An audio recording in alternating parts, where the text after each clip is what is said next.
Clearance. Turn on.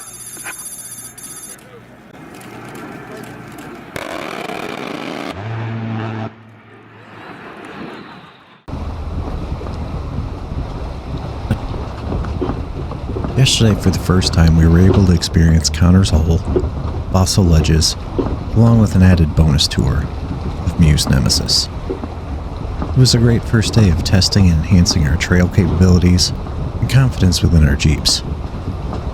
Today we're going to a place where I was attempting to get to last year, but ended up getting lost in the tank traps that ate up majority of our time.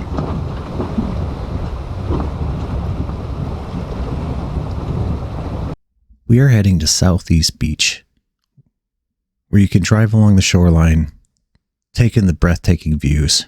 It's also a nice spot to take a breather and share your stories of navigating the trail to get there. Now, Drummond was very dry, and we were not expecting that. Don't know if that made it more mentally challenging or not, because normally you're driving through water, and you're not really thinking about what's in the water, but how deep the water is. We didn't really have that this time. We could see what was in the water, and it wasn't about the depth. It was about navigating through the rocks and figuring out the smoothest path, and without doing any differential boulder bowling. Now, this was my first time experiencing this in Thunderbolt. Yesterday, I was more focused on filming content, and Brienne was driving most of the day. Today, for this part, it was my turn. And wow, Thunderbolt is a tank. Smooth, solid. I found myself looking at lines and saying, oh, I can make that. Which caused my wife to have to fend for herself and choose her own lines that made her comfortable. I put myself in check and back to reality. My job is to find the best lines for the group. They all may argue with me and say that wasn't my job, but in the end, I wanted everyone to have the best experience, to learn what they and their Jeeps were capable of.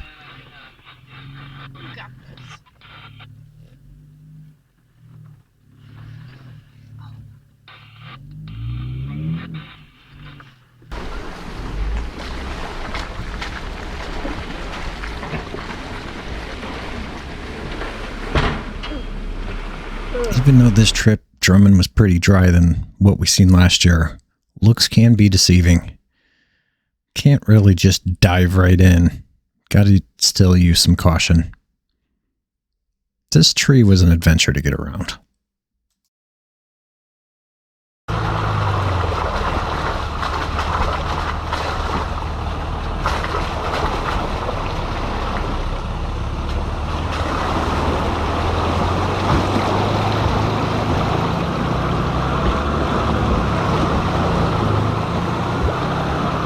We ran into a fairly large group heading to the beach. Had some really nice Toyotas. And we actually ran into a group on the way out of the beach. It was a group of Broncos. It was a very large group. We were trying to work on allowing them to go through us since there was only 4 of us. But they insisted on letting us go, and they made room. Thank you very much.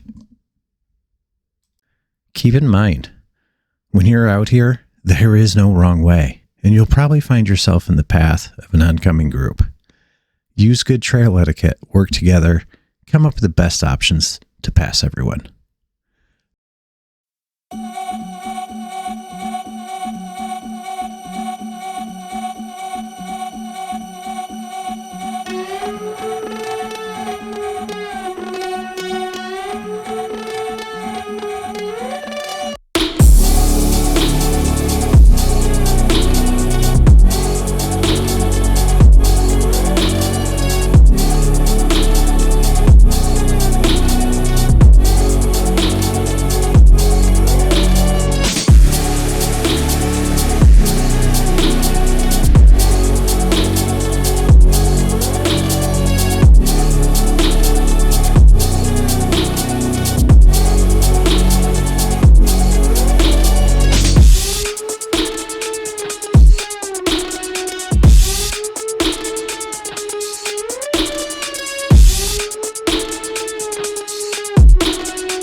once you get to this cabin, you've made it.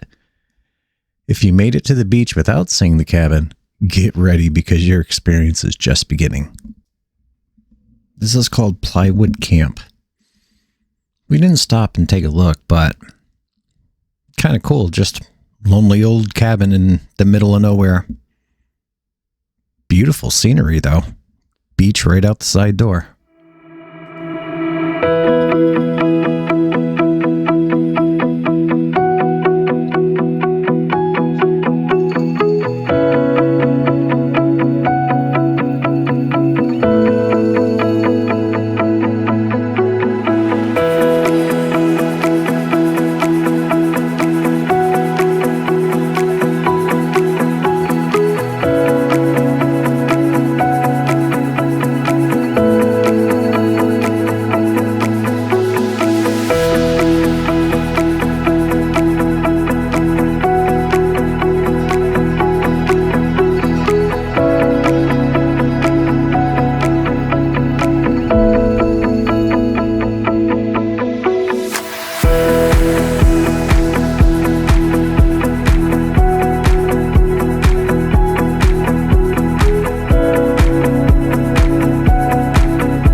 After taking the views in, it's time to head to Marblehead. We are taking the South Marblehead Loop, which is a Jeep Badge of Honor route, which will put us through the outskirts of the tank traps and into some pretty cool scenic paths through the woods.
Wow, last year, most of this was barely walkable because of all the water. Still, this is a lot of fun. The way it is, almost wish we had more time. With the water levels this low, navigating through some of the anxiety trails I had marked in red would probably be a lot of fun.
We did make it to the famous Marblehead steps, and I didn't film any of it.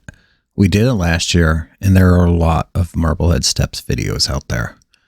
I didn't want to do a repeat of been there, done that, videoed it with the same stuff.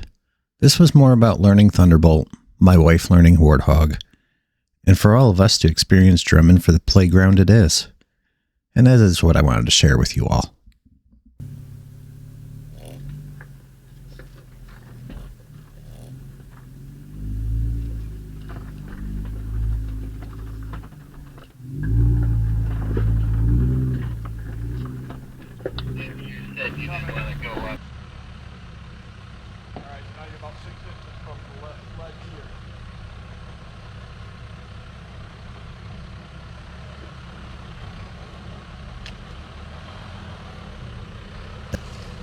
After the steps, we're taking the North Marblehead loop back, which will take us down some more pretty fun steps. Now cameras don't do this justice, but you can tell there's quite a difference between going down these with 37s, 35s, and 33s. You have to be pretty precise and fight gravity with 33s or lower.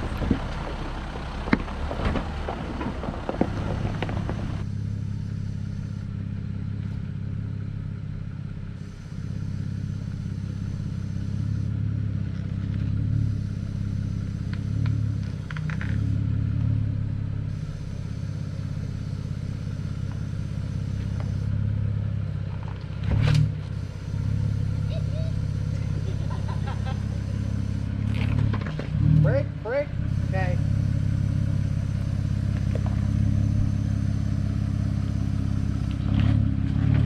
Brake. You're good.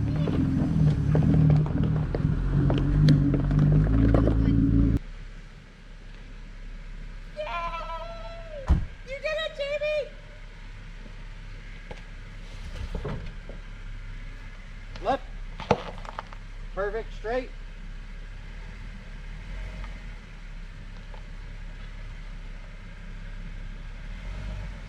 Brake. Brake, brake. You're good. Hold the brake. Come on. Brake, brake, brake. There you go. Brake. Brake, brake, brake. Okay, let it. There you go. There's a whale call. Perfect.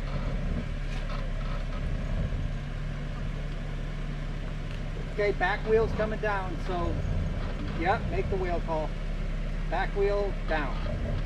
Right front is 6 inches. Left front's coming down now. Heavy on the brakes. There you go. Now, okay, now the back. Heavy on the It is brakes. falling down now. Slow, slow, slow, slow. There it goes.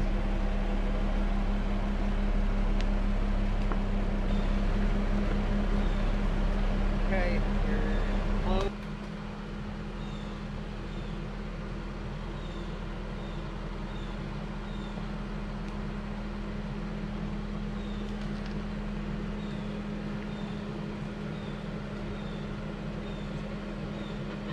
Keep coming. Left front. Brake, brake, brake. Perfect. Okay.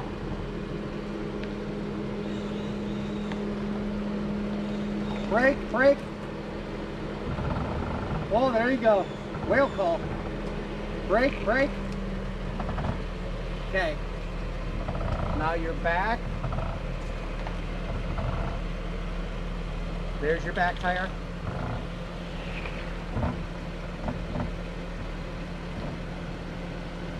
For you diesel Right owners front out there, close. Thunderbolt got the infamous ETC light. Right front's coming down. Little lightning bolt that flashes, Brakes, brakes, brakes. sets off your engine light, bunch of other lights, and it goes into limp mode, which was not fun considering we're 300 miles from home. I scanned it, found some questionable codes, and the only thing I could find that was out of the ordinary was a dust-filled air filter. I ripped off the pre-filter, smacked the dust off of it, went through everything else. I checked the notorious trans wiring harness. That's been causing a lot of people's issues, but it was clear. Wasn't touching any of the exhaust components. I cleared the codes, did a reboot, and it's been fine ever since. Once I got home, I replaced the air filter, still haven't had an issue. Could a dirty air filter been the cause? Was driving 8 hours under 10 miles an hour? It only has 13,000 miles. I wouldn't think it was carbon buildup, but any input would be highly appreciated. Please leave a comment.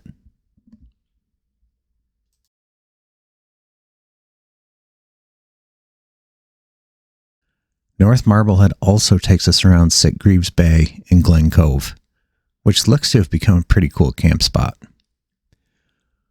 Remember, this is a very popular island with 117 miles of trails. There will be others enjoying it just as you are. Provide the courtesy you expect in return. There's going to be Jeeps, side-by-sides, quads, motorcycles, Broncos, Toyotas, and anything else that an off-roader can create.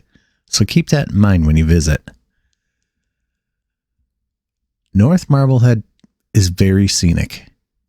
Can be pretty bumpy, but once you start heading south, it turns into a normal dirt road and can get dusty.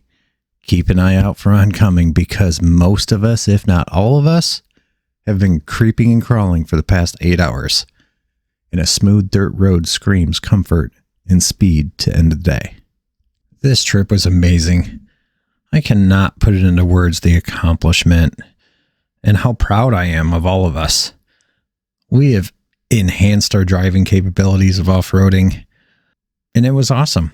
I can't wait to do it again. I hope all of you enjoyed it. Leave a comment. I know I broke some of the creator rules of 5 to 7 second clips, but I have a lot of footage and there's a lot of cool stuff. Let me know what you think. I appreciate you watching. Like and subscribe. All right, we're going to wrap this video up. We are currently sitting in line waiting for the ferry to cross over and get to the mainland. Then we can hit the bridge and head home. Thanks for watching. Hope you enjoyed. My name's Shannon. This is Warthog Overland. Now crossing the ferry going back from Drummond Island to the mainland, you kind of go backwards. So if you can't stomach boats, be prepared. Just look out your mirror and it helps.